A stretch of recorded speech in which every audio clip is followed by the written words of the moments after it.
শনিবার মানে বাড়িতে অনেক কাজের চাপ, দেবতাদের সেবা, আবার এদিকে বাড়ির সেবা। সকাল সকাল চলে গেলাম মায়ের মন্দিরে, পুজো দিয়ে এসে দেখলাম গিনিপিগটার খুব খিদে পেয়েছে। মেয়ে একটু ওকে কাঁচা বাদাম খাইয়ে দিল, আর আমার গোপুসোনারও তো খুব খিদে পেয়ে গেছে। গোপুসোনার জন্য একটু গরম গরম লুচি ভেজে নেব, লুচি আর একটু মিষ্টি দিয়ে দেবো।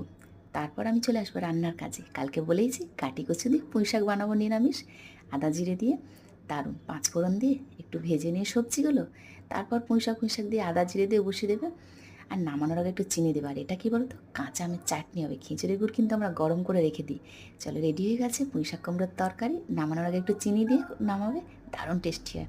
তার সাথে আরও কত কিছু রাখো, উচ্ছে ভাজা, আর ওটা আছে কুঁদরুই ভাজা। ওটা কিন্তু গুঁড়ো লঙ্কা দিয়ে আমরা ভাজি, দারুণ টেস্টি লাগে খেতে। আর দেখো কাঁচা আমের চাটনিটা পুরো একদম দারুণ লাগছে না, খেজুরের গুড় দিয়ে।